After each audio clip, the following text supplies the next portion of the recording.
ಎಲ್ಲರೂ ಹೇಗಿದ್ದೀರಾ? ನಾನು ನಿಮ್ಮ ಅಖಿಲಾಂಕ. ಇವತ್ತು ನಿಮ್ಮನ್ನು ಕರ್ಕೊಂಡ್ಬಂದಿದ್ದೀನಿ ಒಂದು ಅತ್ಯದ್ಭುತವಾದ ಸ್ಥಳ ಅಂತಲೇ ಹೇಳ್ಬೋದು. ನೀವು ಅಲ್ಲಿ ನೋಡ್ತಾ ಇದ್ದೀರಾ, ಮುಂದೆ ಒಂದು ಬೆಟ್ಟ ಕಾಣಿಸ್ತಿದೆ, ಸುತ್ತಲೂ ನದಿ ಕಾಣಿಸ್ತಾ ಇದೆ. ಈ ಜಾಗದಲ್ಲಿ ನಮ್ಮ ಕಾರ್ ಏನು ಹೋಗ್ತಾ ಇದೆ, ಇಲ್ಲೂ ನೀರು ಬಂದು ನಿಂತ್ಕೊಳುತ್ತೆ ಮಳೆಗಾಲದಲ್ಲಿ. ಆದರೆ ಈಗ ನಾವು ಬೇಸಿಗೆಗಾಲದಲ್ಲಿ ಬಂದಿರೋದ್ರಿಂದ ಇಲ್ಲಿ ಹೋಗೋದಕ್ಕೆ ದಾರಿ ಹಾಗೆ ಉಳ್ಕೊಂಡಿದೆ ಅಂತಲೇ ಹೇಳ್ಬೋದು. ನಾವಿರೋದು ಒಕ್ಕುಂದ ಎಂಬ ಜಾಗದಲ್ಲಿ. ಪಕ್ಕದಲ್ಲೇ ಮತ್ತೊಂದು ಚಿಕ್ಕ ಬೆಟ್ಟವನ್ನು ನೀವು ನೋಡ್ತಾ ಇದ್ದೀರಾ.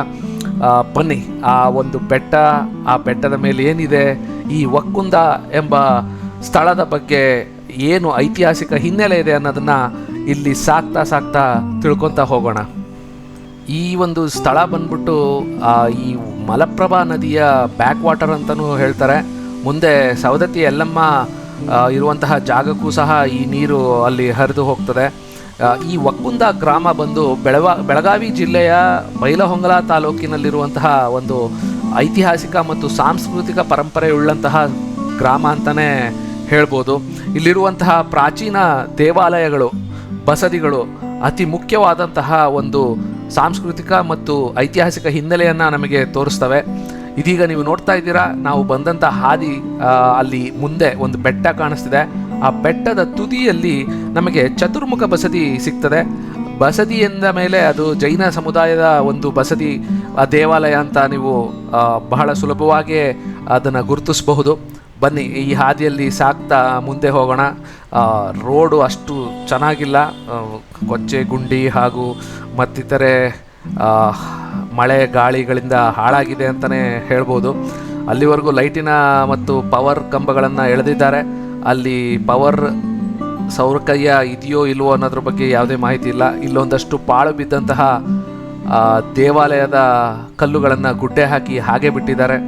ಸಾಕ್ತಾ ನಮಗೊಬ್ಬ ಗೆಳೆಯ ಸಿಗ್ದ. ಅಲ್ಲಿ ನೋಡ್ತಾ ಇದ್ದೀರಾ, ಇವನೊಬ್ಬನೇ ಇದ್ದಿದ್ದಲ್ಲಿ ನಮ್ಮನ್ನು ವೆಲ್ಕಮ್ ಮಾಡೋದಕ್ಕೆ ಅಂತಲೇ, ಬೇರೆ ಯಾರೂ ಅಲ್ಲಿ ಇದ್ದಿರಲಿಲ್ಲ.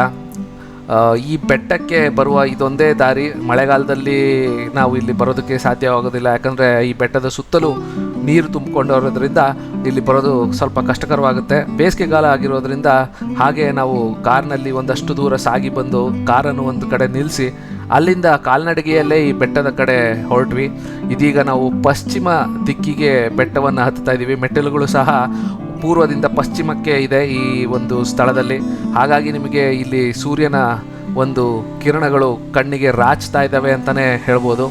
ಹಾಗೆ ಮೇಲಕ್ಕೆ ನಾವು ಬೆಟ್ಟಕ್ಕೆ ಹತ್ಕೊಂಡು ಹೋದರೆ ಒಂದು ಪ್ರಮುಖ ಘಟ್ಟವನ್ನು ತಲುಪಿದ ಮೇಲೆ ಅಲ್ಲಿ ಕಲ್ಲಿನ ಮೆಟ್ಟಿಲುಗಳ ಸಾಲು ಶುರುವಾಗ್ತದೆ.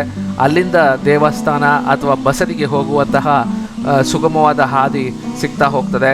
ಇದಕ್ಕೆ ನಾವು ಸಾಗಿ ಬಂದಂತಹ ದಾರಿ ಬಂದು ಯಲ್ಲಮ್ಮ ಗುಡ್ಡದಿಂದ ದಾಟಿ ಹಾಗೆ ಮುಂದೆ ಬಂದು ಅಲ್ಲಿಂದ ಒಂದು ಬ್ರಿಡ್ಜ್ ಸಹ ಸಿಗ್ತದೆ, ಈ ಒಂದು ಬ್ಯಾಕ್ ವಾಟರ್ ಮೇಲೆ ಕಟ್ಟಿರುವಂಥದ್ದು. ಅದನ್ನು ದಾಟದ ಮೇಲೆ ಬಲಗಡೆಗೆ ಒಕ್ಕುಂದ ಹಳ್ಳಿ ಅಥವಾ ಗ್ರಾಮ ಸಿಗ್ತದೆ. ಇದೀಗ ನೋಡಿ, ನಾವು ಆ ಕಲ್ಲಿನ ಮೆಟ್ಟಿಲುಗಳು ಶುರುವಾಗುವಂತಹ ಸ್ಥಳಕ್ಕೆ ಬಂದಿದ್ದೀವಿ.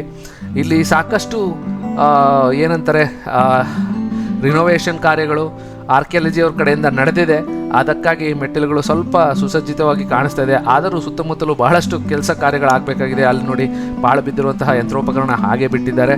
ಹೀಗೆ ಮೆಲ್ಲಗೆ ನಾವು ಮೇಲ್ಗಡೆ ಹತ್ತಾ ಹೋದರೆ ನಮಗೆ ಇಲ್ಲಿ ತುದಿಯಲ್ಲಿರುವಂತಹ ಬಸದಿ ಕಾಣಸಿಗುತ್ತದೆ. ಒಕ್ಕುಂದ ಚತುರ್ಮುಖ ಬಸದಿಯು ಬಹಳಷ್ಟು ಇತಿಹಾಸ ಪ್ರಸಿದ್ಧವಾದದ್ದು, ಹಾಗೆ ಒಂದು ಸಾಂಸ್ಕೃತಿಕ ಹಿನ್ನೆಲೆ ಉಳ್ಳಂತಹ ಜೈನ ಬಸದಿಯಾಗಿದ್ದು, ಈ ಒಕ್ಕುಂದ ಸ್ಥಳದ ಉಲ್ಲೇಖ ನಮ್ಮ ಕನ್ನಡದ ಒಂದು ಗ್ರಂಥ ಕವಿರಾಜ ಮಾರ್ಗದಲ್ಲಿ ಇದರ ಉಲ್ಲೇಖ ಇದೆ ಅಂತ ಬಹಳಷ್ಟು ಮಹನೀಯರು ಹೇಳ್ತಾರೆ. ಈ ಒಕ್ಕುಂದ ಬಂದು ರಟ್ಟರು ಮತ್ತು ಯಾರು ಕದಂಬರ ಕಾಲದ ಒಂದು ಕಾಲಘಟ್ಟದಲ್ಲಿ ಬಹಳಷ್ಟು ಒಂದು ಉನ್ನತ ಸ್ಥಾನದಲ್ಲಿತ್ತು ಅನ್ನೋದಕ್ಕೆ ಬಹಳಷ್ಟು ಕುರುಹುಗಳು ಸಿಗ್ತವೆ. ಈಗ ಇಲ್ಲಿ ನೋಡ್ತಾ ಇದ್ದೀರಾ ನೀವು, ಪಾಳು ಬಿದ್ದಂತಹ ದೇವಾಲಯದ ಅವಶೇಷಗಳನ್ನು ಇಲ್ಲಿ ಕಾಣ್ತಾ ಇದ್ದೀರಾ.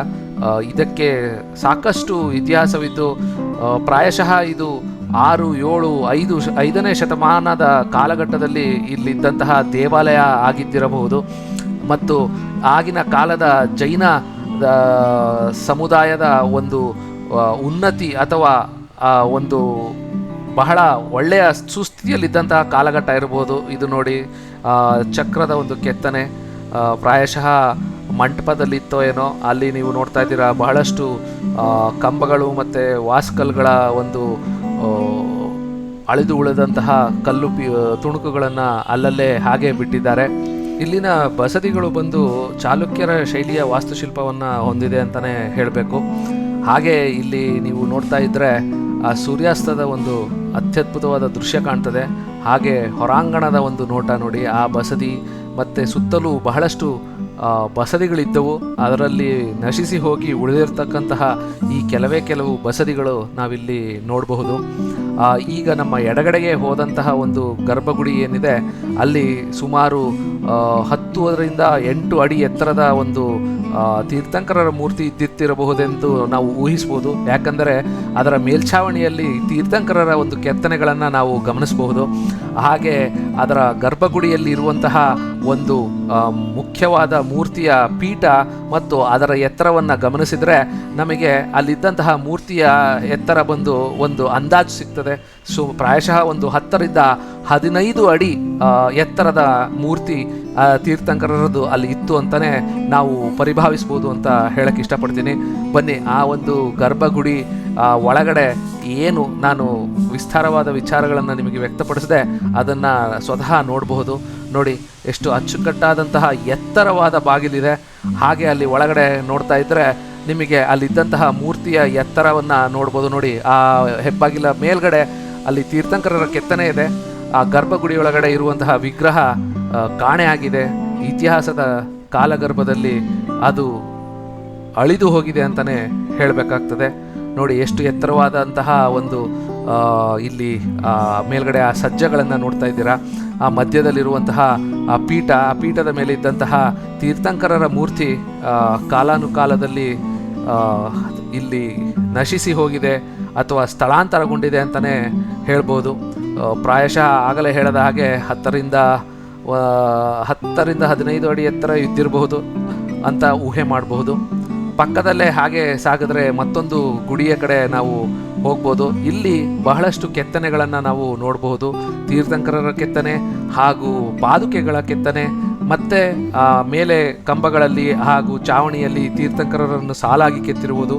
ಅದೇ ಪಕ್ಕದ ಒಂದು ದೇವಾಲಯದಲ್ಲಿ ಗರ್ಭಗುಡಿಯಲ್ಲಿ ಲಿಂಗ ಪ್ರತಿಷ್ಠಾಪನೆಯನ್ನು ಮಾಡಿರೋದನ್ನು ಸಹ ನಾವು ಇಲ್ಲಿ ಗಮನಿಸಬಹುದು.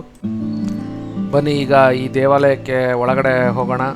ನೋಡಿ, ಅಲ್ಲಿ ಕೂತ್ಕೊಳ್ಳೋಕ್ಕೆ ಅಂತ ಮಾಡಿರುವಂತಹ ಜಗುಲಿ ಕಟ್ಟೆಯ ಒಂದು ಕೆತ್ತನೆ ಏನಿದೆ, ಇದು ಎಲ್ಲ ಚಾಲುಕ್ಯರ ದೇವಾಲಯಗಳಲ್ಲಿ ನಾವು ಕಾಣಬಹುದು. ನೋಡಿ, ಸುತ್ತಲೂ ಕೂತ್ಕೊಳ್ಳೋದಕ್ಕೆ ಅಂತ ಮಾಡಿರುವಂಥ ಜಗುಲಿ ಕಟ್ಟೆ ಇದೆ.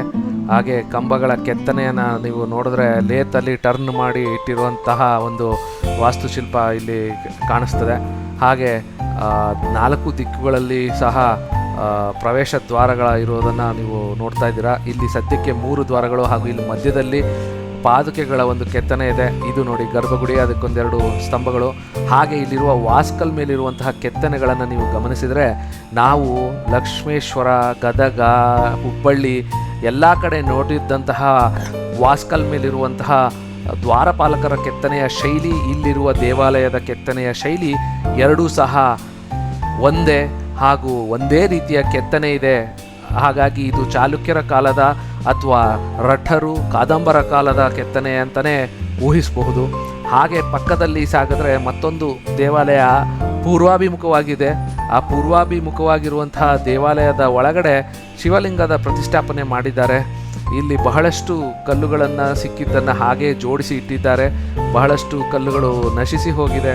ಹಾಗೆ ಇಲ್ಲಿ ಸಿಕ್ಕಿರುವಂತಹ ಯಾವುದೇ ಕಲ್ಲುಗಳನ್ನು ನೀವು ಗಮನಿಸಿದರೆ ಅದರ ಮೇಲಿನ ಕೆತ್ತನೆಗಳು ನಿಮಗೆ ಮುಂಚೆ ನೋಡಿದಂತಹ ಚಾಲುಕ್ಯರ ಕಾಲದ ದೇವಾಲಯಗಳ ಒಂದು ನೆನಪನ್ನು ಮಾಡದೆ ಹೋಗೋದಿಲ್ಲ ಅಂತಲೇ ಹೇಳಬಹುದು. ಆಗಲೇ ನಾನು ಹೇಳಿದಾಗೆ ವಾಸ್ಕಲ್ ಮೇಲಿರುವಂತಹ ಪ್ರವೇಶ ದ್ವಾರದ ಮೇಲಿರುವಂತಹ ದ್ವಾರಪಾಲಕರ ಕೆತ್ತನೆಯನ್ನು ಈಗ ಸ್ವಲ್ಪ ಸೂಕ್ಷ್ಮವಾಗಿ ನೋಡೋಣ ಬನ್ನಿ. ಇಲ್ಲಿ ಪಾದುಕೆಗಳನ್ನು ಆವಾಗಲೇ ನೋಡಿದ್ವಿ. 2 ಕಂಬಗಳನ್ನು ಇಲ್ಲಿ ಸಪೋರ್ಟಿಂಗ್ ಆಗಿ ನಿಲ್ಲಿಸಿದ್ದಾರೆ. ಈಗ ನೋಡಿ, ಇಲ್ಲಿ ಇರುವಂತಹ ವಾಸ್ಕಲ್ಲು, ಆ ಮೇಲ್ಗಡೆ ಆ ಲಕ್ಷ್ಮಿಯ ಕೆತ್ತನೆ ಮತ್ತು ಅದರ ಪಕ್ಕದಲ್ಲಿರುವಂಥ 2 ಆನೆಗಳ ಕೆತ್ತನೆ ಎಲ್ಲ ದೇವಾಲಯಗಳಲ್ಲೂ ಇದೇ ನಾವು ವಿಗ್ರಹಗಳ ಕೆತ್ತನೆಯನ್ನು ನೋಡ್ತೀವಿ. ಹಾಗೆ ಕೆಳಗಡೆ ಬಂದರೆ ಇಲ್ಲಿ ನೋಡಿ 4 ಪಿಲ್ಲರ್ ರೀತಿ 4 ದ್ವಾರಪಾಲಕರು ಇಲ್ಲಿ ಸ್ಟೆಪ್ ಬೈ ಸ್ಟೆಪ್ ಅದನ್ನು ಕೆತ್ತಿದ್ದಾರೆ. ಇದೇ ರೀತಿಯ ದ್ವಾರ ಬಾಗಿಲನ್ನು ಎಲ್ಲ ದೇವಾಲಯಗಳ ಹಳೆಯ ದೇವಾಲಯಗಳ ಮೇಲೆ ಇರುವಂತಹ ಎಲ್ಲ ದ್ವಾರ ಬಾಗಿಲುಗಳ ಮೇಲೆ ಇದೇ ರೀತಿಯ ಕೆತ್ತನೆಯನ್ನು ನಾವು ಗಮನಿಸ್ಬೋದು. ಹಾಗೆ ಇಲ್ಲಿ ಒಳಗಡೆ ಇರುವ ಗರ್ಭಗುಡಿಯ ಮೇಲಿರುವಂತಹ ಆ ಬಾಗಿಲಿನ ಮೇಲಿರುವಂತಹ ಕೆತ್ತನೆಯನ್ನು ಗಮನಿಸಿದ್ರೆ ಅದು ಸಹ ಅದೇ ರೀತಿ ಇದೆ. ಹಾಗೆ ಇಲ್ಲಿ ಸುತ್ತಲೂ ಪ್ರದಕ್ಷಿಣೆ ಹಾಕೋದಕ್ಕೆ ಪ್ರದಕ್ಷಿಣಾ ಪಥವನ್ನು ಸಹ ಈ ಕಲ್ಲಿನಿಂದಲೇ ನಿರ್ಮಾಣ ಮಾಡಿದ್ದಾರೆ ಅನ್ನೋದು ಇಲ್ಲಿ ಗಮನಿಸಬೇಕಾದಂತಹ ವಿಚಾರ. ಅದು ಅಲ್ಲಿ ಕಿಂಡಿಗಳನ್ನು ಸಹ ಕೊಟ್ಟು ಬೆಳಕು ಹರಿಯುವಂತೆ ಗಾಳಿ ಬರುವಂತೆ ಮಾಡಿ ಈ ಗರ್ಭಗುಡಿಯ ಸುತ್ತಲೂ ಪ್ರದಕ್ಷಿಣೆಗಾಗಿ ಒಂದು ಸಣ್ಣ ಮಾರ್ಗವನ್ನು ಮಾಡಿರೋದನ್ನು ಗಮನಿಸಿದ್ರೆ ನಮಗೆ ಇತಿಹಾಸದಲ್ಲಿ ಎಷ್ಟರ ಮಟ್ಟಿಗೆ ಕಾಳಜಿನ ತಗೊಂಡು ಈ ದೇವಾಲಯಗಳನ್ನು ನಿರ್ಮಾಣ ಮಾಡ್ತಾಯಿದ್ರು ಅನ್ನೋದು ಸ್ಪಷ್ಟವಾಗಿ ಕಾಣ್ತದೆ. ಈಗ ನೋಡಿ, ಆ ದೇವಾಲಯದ ಛಾವಣಿಯ ಒಂದು ವೀಕ್ಷಣೆ ನಾವು ಮಾಡ್ತಾ ಇದ್ದೀವಿ. ಅಲ್ಲಿ ನೀವು ತೀರ್ಥಂಕರರ ಕೆತ್ತನೆಗಳುಳ್ಳಂತಹ ಒಂದು ಕಲ್ಲುಗಳನ್ನು ಸಹ ಗಮನಿಸ್ಬೋದು. ಹಾಗೂ ಚಾವಣಿಯಲ್ಲಿರುವಂತಹ ಕಮಲದ ಹೂವಿನ ಕೆತ್ತನೆ ಇವೆಲ್ಲವೂ ಚಾಲುಕ್ಯರ ಕಾಲದ ಒಂದು ವೈಶಿಷ್ಟ್ಯ ಅಂತಲೇ ಹೇಳಬಹುದು. ಬನ್ನಿ ಈಗ ಪಕ್ಕದಲ್ಲೇ ಇರುವಂತಹ ಪೂರ್ವಾಭಿಮುಖವಾಗಿ ಇರುವಂತಹ ದೇವಾಲಯದ ಹತ್ತಿರ ಹೋಗೋಣ. ಹಾಗೆ ಒಳಗಡೆ ಏನೇನು ಇದೆ ಅನ್ನೋದನ್ನು ಗಮನಿಸೋಣ. ಇದು ಬಸದಿ ಪಕ್ಕದಲ್ಲಿರುವಂತಹ ಪೂರ್ವಾಭಿಮುಖವಾಗಿದೆ. ಇನ್ನೊಂದು ದೇವಾಲಯ, ಇಲ್ಲಿರುವಂಥ ಗೋಡೆಗಳೆಲ್ಲ ಬಿದ್ದೋಗಿದೆ. ದ್ವಾರ ಬಾಗಿಲು ಇಲ್ಲಿ, ಇದು ಮುಂಬಾಗಿಲು, ಇಲ್ಲಿ ಎಲ್ಲ ಒಂದು ಅವಶೇಷಗಳು ಮುರಿದು ಬಿದ್ದಿದೆ. ಇಲ್ಲಿ ರಂಗಮಂಟಪ ಅಥವಾ ನವರಂಗ ಅಂತ ಏನು ಹೇಳ್ತೀವಿ, ಅಲ್ಲಿ ಕಂಬಗಳು ಹಾಗೆ ಉಳಿದುಕೊಂಡಿದ್ದಾವೆ. ಹಾಗೆ ನಾವು ಮುಂದಕ್ಕೆ ಸಾಗಿದ್ರೆ ಇದು ಈಗ ತಾನೇ ನಾನು ನಿಮಗೆ ವಿಶ್ಲೇಷಣೆ ಮಾಡಿದೆ ಆ ಒಂದು ದ್ವಾರ ಬಾಗಿಲಲ್ಲಿರುವಂತಹ ದ್ವಾರಪಾಲಕರ ಕೆತ್ತನೆಗಳು ಮತ್ತು ಒಳಗಡೆ ಇರುವಂತಹ ಲಿಂಗ ಎರಡನ್ನು ನಾವು ಇಲ್ಲಿ ಗಮನಿಸ್ಬೋದು. ಅದರಿಂದ ಹೊರಬಂದು ಸುತ್ತಲೂ ಒಂದು ಪಕ್ಷಿ ನೋಟವನ್ನು ನೋಡಿಕೊಂಡು ಬರೋಣ ಅಂದರೆ ಇಲ್ಲಿ ನೀವು ನೋಡ್ಬೋದು ಎಲ್ಲ ಒಂದು ಕಾಲನ ಹೊಡೆತಕ್ಕೆ ಸಿಕ್ಕಿ ನಶಿಸಿ ಹೋಗಿರುವಂತಹ ಕಲ್ಲುಗಳು. ಅದನ್ನು ಬಳಸ್ಕೊಂಡೇ ಯಾವ್ಯಾವ ಚೆನ್ನಾಗಿದ್ದಾವೋ ಅದನ್ನು ಉಪಯೋಗಿಸ್ಕೊಂಡು ಈ ದೇವಾಲಯ ಅಥವಾ ಗುಡಿಗಳನ್ನು ಪುನರ್ನಿರ್ಮಾಣ ಮಾಡಿ ಬಿಟ್ಟಿದ್ದಾರೆ.